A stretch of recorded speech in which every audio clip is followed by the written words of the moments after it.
সই স্বাক্ষর লাগবে না কারু যে এটা নষ্ট হয়ে গেলে ওই তারিখ অনুযায়ী আবার যে জিনিস ফেরত পাবোই না নয়, একবার কোরআনে গ্যারান্টি দিয়ে দিয়েছে এই লোকেরা সবচেয়ে আমার ভালোবাসার বান্দা।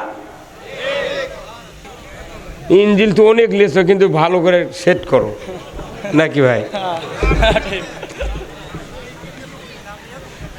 আলহামদুলিল্লাহ, লাখ কোটি শুকরিয়া যিনি আমাদেরকে দীর্ঘ একটি মাস সিয়াম সাধনার পর রহমত বরকত মাগফিরাত পারি হয়ে ঈদ উল ফিতরের আজকের 2 রাকাত ওয়াজিব নামাজ আদায় করার পর ধনী গরিব বিভিন্ন রাজনৈতিক দলের নেতৃবৃন্দ কর্মী, এরপরে বিভিন্ন ইসলামী দলের নেতৃস্থানীয় লোকেরা, কর্মী বাহিনী, এই বাংলাদেশের যত ধর্মপ্রাণ মুসলমান আছে সবাই আমরা ঈদ উল ফিতরের নামাজ আদায় করার পর আজকের এই তাফসিরুল কোরআন মাহফিলে হাজির হয়েছি। এই কোরআন আল্লাহর কিতাব। এই কোরআন এসেছে আজ থেকে 1500 বছর আগে। আমি আপনাদেরকে বলছি, 1 মাস রোজা করলেন, আমরা মোত্তাকি হয়ে গেছি, ধরে বলুন আলহামদুলিল্লাহ। বাজারে যদি ফ্যান কিনেন তাহলে ওয়ারেন্টি গ্যারান্টি আছে না? বাল্ব কিনলে ওয়ারেন্টি গ্যারান্টি আছে যে আপনি চালু করবেন এটা ফ্যান কিংবা বাতি জ্বালাবেন, ভেতরে খাপের ভেতরে ওয়ারেন্টি কার্ড আছে, ওটা সংরক্ষণ করবেন। দোকানদার যদি আপনার বন্ধু হয় তাহলে দেখবেন তারিখ দিবে না। আর যদি আপনি অপরিচিত লোক হন, সাথে সাথে কার্ডটা বের করে আপনাকে তারিখ লিখে দেবে। কিন্তু আল্লাহ তাআলা এই যে রমজানের রোজা আমাদের ফরজ করেছিলেন, 1 মাস চলে গেল, এই রোজার কোনো ওয়ারেন্টি আছে? গ্যারান্টি নেই। আল্লাহ বলছেন লাআল্লাকুম তাত্তাকুন, সম্ভবত তোমরা মুত্তাকি হতে পারবা। গ্যারান্টি নাই, হতে পারবা মানে কি হতেও পারো নাও পারো। আজকে বাংলাদেশে দল মত নির্বিশেষে রবিন ভাই, আওয়ামী লীগ, বিএনপি, জাতীয় পার্টি, জাসদ, সুদারু, মদারু, জুয়ারু, আটরশি, জাকের পার্টি, হুখাদা, লালন শাহ, চরমোনাই, মাঝ ভান্ডারী, যত গ্রুপের লোক আছে সবাই কোন আমরা রমজানের রোজার পক্ষে ছিলাম। কি কথা কন? সবাই রোজার পক্ষে। তাহলে রোজা যে কোরআনে নাজিল হয়েছে ওই কোরআনে তো আরো হুকুম আছে। আপনি রোজার পক্ষ নিলেন আলহামদুলিল্লাহ, অন্য কথাগুলো যদি পক্ষে না নেন তাহলে কিছু মানা হলো, কিছু মানা হলো না। এইরকম প্যাসেঞ্জারও কি আল্লাহ জান্নাত দিবে? রোজা করলেন 1 মাস, কোরআন শরীফের রোজার কথা উচ্চারণ আছে, সিয়াম, কিন্তু গুনাহ মাফের কথা নাই। শুধু হাদিস আছে, মান সামা রমাদান ঈমানান ওয়া ইহতিসাবান গুফিরা লাহু মা তাকাদ্দামা মিন জামবি। ঈমান, হিসাব, সওয়াব, কয়টা শর্ত? ঈমান, হিসাব, সওয়াব। প্রথম হলো ঈমান। ঈমানদারের উপর রোজা ফরজ, কথা ঠিক কিনা?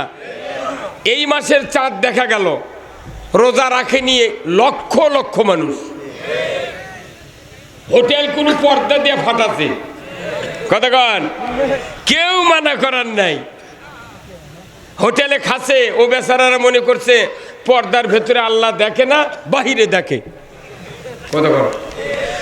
যে যুবক ভাইরা সুস্থ ছিলেন, অসুখ নাই, বিসুখ নাই, সফরে নাই, ব্যাধি নাই, অথচ রোজা নাই, ইমানদারের দাবিদার। আল্লাহ ভালো করে জানে তোমার ইমান নাই।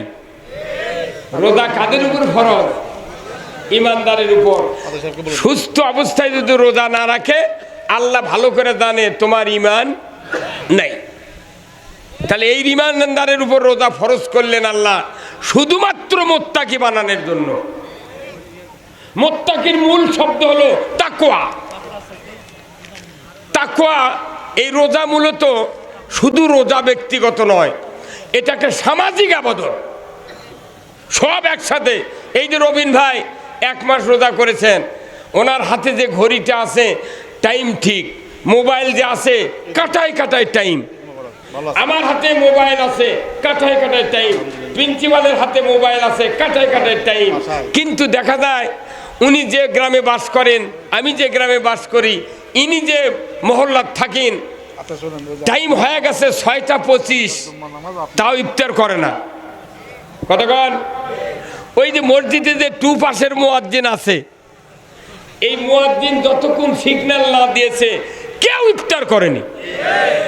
যত উকিল আছে বগুড়া শহরে কেউ ইফতার করেনি যতক্ষণ মসজিদের মুয়াজ্জিন সিগন্যাল না দিয়েছে। তাহলে বোঝা যাচ্ছে রোজা একক ইবাদত নয়, একসাথে ইফতার, একসাথে সেহরি, একসাথে বেতেরের নামাজের দোয়া কুনুত একসাথে পড়া হচ্ছে। এমনি করে এই মাসে আপনার ফেতরা দিয়েছেন, জাকাত দিয়েছেন, কথা ঠিক কিনা? তাহলে আপনি রোজা করলেন, ফেতরা নাই, জাকাত নাই, গরিবের কোনো উপকার হলো না। তাহলে বোঝা যাচ্ছে রোজা শুধু সোয়াবের জন্য নয়, রোজা হলো সমাজকে শান্তিতে ভরে দেওয়ার ইবাদত। তাহলে আসুন, এই রোজা করে আমরা কি শিখলাম, কি পেলাম? আমরা এই বিরাট একটা সাধনা করলাম কয়েকদিন, এই ঈদের 3-4 দিন আগে থেকে এমন প্রখর তাপ, কলিজা শুকে গেছে। আমাকে বলেছে, হুজুর আপনি তো খালি রোদ হবার কন। আমি না, ইতকুম মিনান নার, জাহান্নাম থেকে মুক্তির ভাগে যদি রোদ না হয় এটি পরীক্ষা হবে না। তোমাকে তো পুরা ছাই করে তোমাকে পিওর করে নিব। আপনি হঠাৎ করে সোনা বেচবেন, বগুড়া গালাপট্টিতে গেলেন, ওই দাঁড়িয়ে দিয়ে 1 পর সোনা মাপে নেবে না, বলবি তুমি বসো, আমি দেখি অ্যাসিড দিয়ে দেখি এর মধ্যে সোনা কতখানি, খাদ কতখানি। তো শেষ 10 দিনের মধ্যে এমন চাপ দিয়েছে আল্লাহ, দেখি কে ডিসকোয়ালিফাইড হয়। কথা কন? এই রোজা করে আমরা মোত্তাকি হতে পারলাম কি পারলাম না, এর উপর আমি কথা বলবো, যেটা সবার জন্য দরকার। বলুন তো, আমরা মোত্তাকি হয়েছি। আজ থেকে 1500 বছর আগে আল্লাহ রসুল এই পৃথিবীর জমিনে এসেছিলেন। উনি 40 নবুয়ত পালেন, 13 বছর মক্কায় থাকলেন, মদিনায় হিজরত করলেন। হিজরত করার পর উনি মদিনার একটা রাষ্ট্র গঠন করলেন। উনি কোরআন দিয়া 10 বছর মসজিদে নববীর মিম্বরে বসে 12.5 লক্ষ বর্গ মাইল, মানে কি বাংলাদেশের মতো 27টা রাষ্ট্র শাসন করেছেন। এটা কি বিশ্বাস হয়? কার কার বিশ্বাস হয় না হাত তোলেন তো, কার কার হয় না? না, মিস হতেই পারে। তার মানে কোরআন দিয়া রসুল্লাহ কি চালাছেন? দেশ চালাছেন। এটা আমরা যদি মেম্বার থেকে শুরু করে আপার লেভেল পর্যন্ত যত জনপ্রতিনিধি আছে আমাদের দেশের, এই জনপ্রতিনিধিগুলি যদি রসুলের এই রাষ্ট্রপ্রধানের চরিত্র আদর্শ যদি মেনে নিতে পারতাম, আমার দেশে সুদ চলতো না, বেপরদা চলতো না, আমার দেশে জানা চলতো না, আমার দেশে ঘুষ চলতো না, আমার দেশে মসজিদে জুতো চুরি হতো না। কথা বল। তাহলে রসুল একটা আদর্শ নেতা, সফল রাষ্ট্রনায়ক। উনি যখন মদিনার প্রেসিডেন্ট হলেন, ওনার চেয়ে মুত্তাকি পৃথিবীর জমিনে ওই সময় আর দ্বিতীয় জন কেউ ছিল না। কি ভাই, কথা ঠিক কিনা? ওনার ইন্তেকালের পর হযরত আবু বকর আমিরুল মুমিনিন হলেন, এর উপর কোনো সন্দেহ আছে? নাই।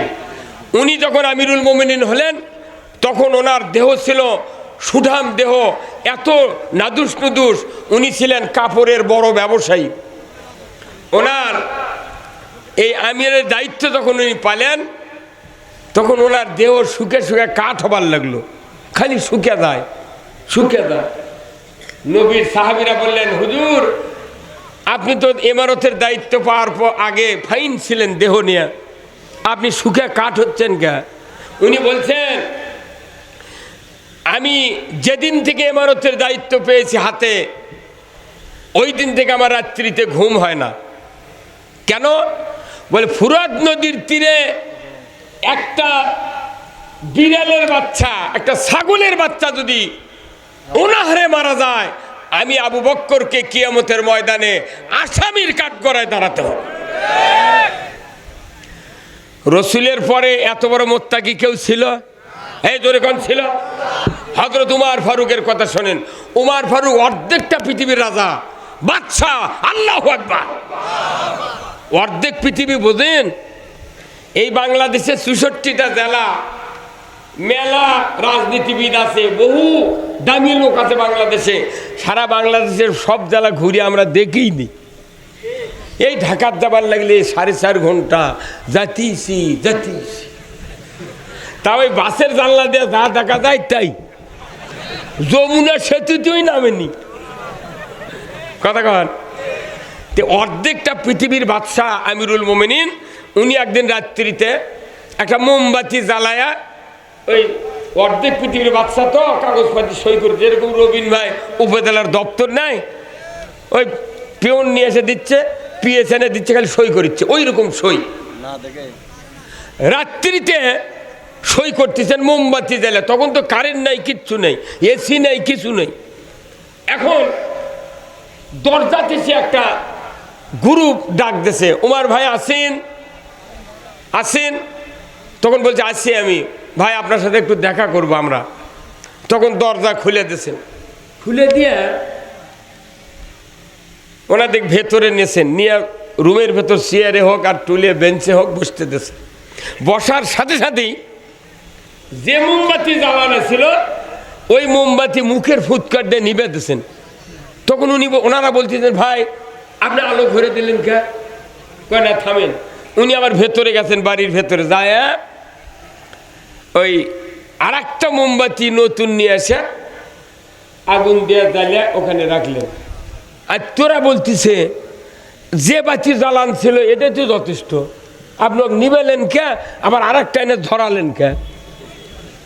উনি বলছেন, ভাই যে মোমবাতি জ্বালান ছিল এটা হলো রাষ্ট্রের টাকা দেখে না, আর যে মোমবাতি আমি এনে জ্বালালাম এটা হলো আমার নিজস্ব অর্থ দেখে না।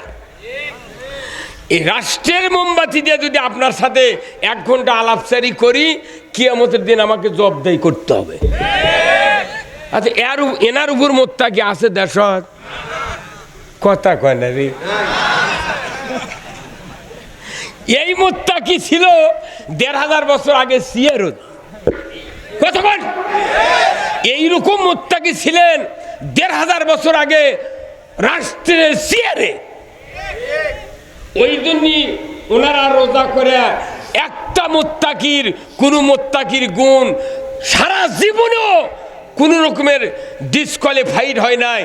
মোত্তাকি যখন রাষ্ট্র ক্ষমতায় সিয়ারে বসবে, মোত্তাকি রোজাদারেরা আজীবন ইমানদার হয়ে ইমান নিয়ে বাঁচতে পারবে।